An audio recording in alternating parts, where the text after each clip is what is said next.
dark skin and a Georgia, melanin all over. Nobody can boga. Hi there and welcome back to my YouTube channel. For those who are new here, my name is Vanessa Buyayi and yes, karibuni sana. For the oldies, thank you for always tuning back, and if you're new here or if you watch my videos and you've not subscribed, kindly do that. I really do appreciate a lot. Okay guys, this week we're going to talk about the issue menstruation, and the thing that has made me, or the thing that has influenced me to decide, let's talk about this topic. It's because of a scenario that is going viral on our social media platforms, and I just decided, okay, why not talk about this issue? Because it's an issue that we really need to embrace, we really need to talk about. It's high time we stop putting this thing as if it's a taboo. Let's talk about it. And yeah, first things first, we'll define what menstruation is.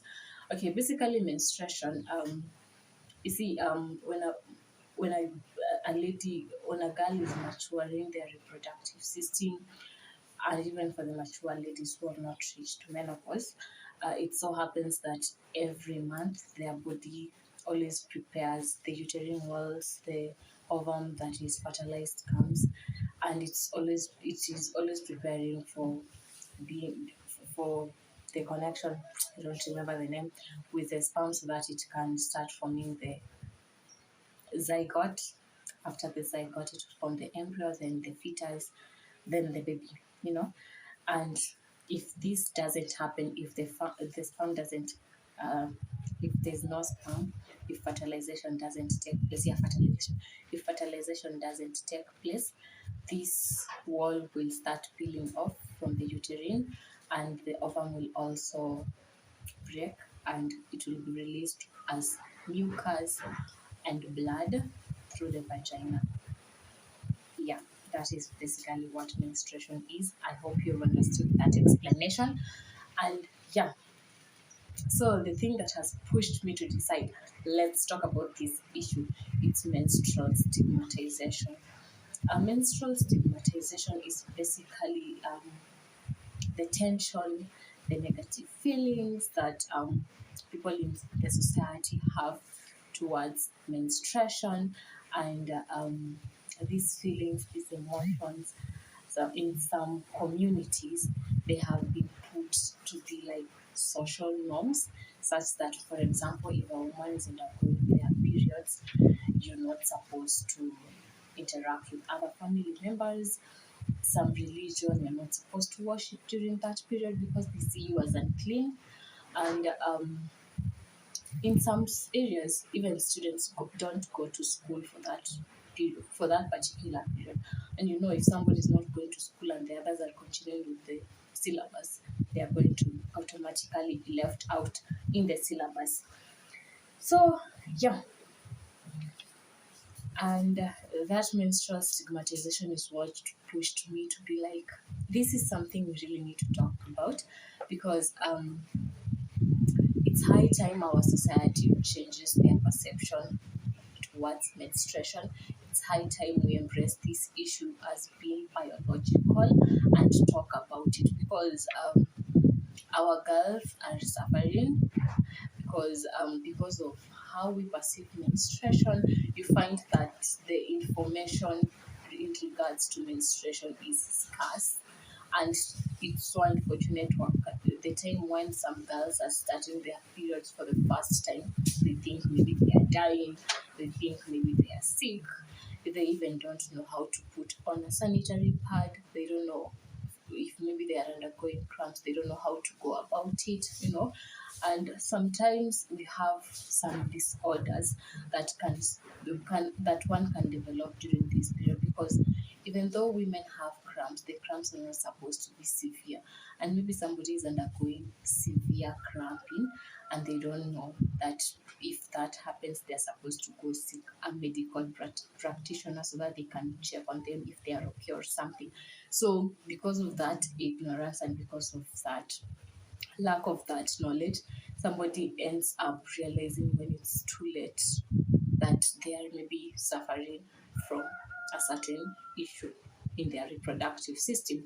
Another issue is the issue to do with our dieting. During that, the way I've just said, every month a woman who is on regular periods always undergoes menstruation, and that is loss of blood from their body. And some people do not know that when this is happening, they're supposed to then ensure they are on good dieting. They have a good balanced diet that is taking in a lot of vegetables and fruits, taking in a lot of water, exercising, taking in a lot of calcium. Some ladies don't know this, and it's because nobody has come and told them that, when this thing is happening, then you need to put your diet on check. You need to always be on the safe side of dieting. You need to take in a lot of water. You need to, take in a lot of, you need to sleep and have enough sleep, to be precise. Nobody has told them that. So some of them can even end up being anemic because of just that little lack of that information. Some don't know that if they rely more on the junk foods, they will have a negative impact on their reproductive system during the menstrual period. They will have maybe increased cramping and a lot of other disadvantageous things. And yeah, that's why it's high time we view menstruation on the positive side, so that we can really work on these issues, and we can also make the women to feel comfortable while undergoing this issue, while undergoing this scenario. Menstruation has been stigmatized to a point. You find that it's so unfortunate. Some girls are being raised by maybe single dads, and the dad has not been informed about these issues. So the girl has to juggle along during the period of their menstrual period. So they even don't know how to go about it. You just struggle. And the pad, you also have to be taught on how to put it on your panty, and like the procedure. So some girls even don't know how to put their pads. Even some, it's so unfortunate, you might even find somebody has reached the age of 27. Yes, they use the sanitary towels, but they still don't have that information of how exactly are you supposed to put that sanitary towel on your panty, you know. And because of this stigmatization, because of this lack of communication, and the lack of embracing this issue of menstruation, you find that people who come from areas where the incomes are low, they find menstrual products to be a luxury, and so they end up like not buying these things. They will rather use rags, clothes, or even magazines to during the period when they are undergoing this menstruation, instead of just saving that little money so that they can buy these sanitary towels, they can buy maybe the tampons and any other thing that is required during the menstrual period.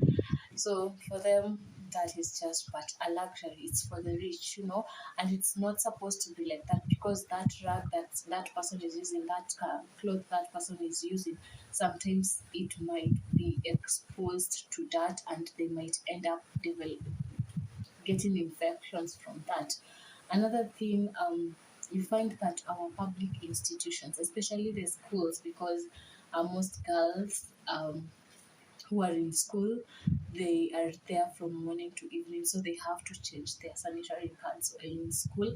You'll find that the toilets are not hygienic, and that exposes these girls to infections. It exposes them to, yeah, it literally exposes them to infections. So like, I would really urge the government, I really urge the schools, maybe if you're a director of a school, ensure that the toilets, the toilets or the changing areas where these girls go to change their sanitary pads are clean, because we have we have we have the infections, and we know like the woman's reproductive system, if not taken care of well, or if exposed to and or into dirty areas, they are bound to get infections, and that can have a negative repercussion to them.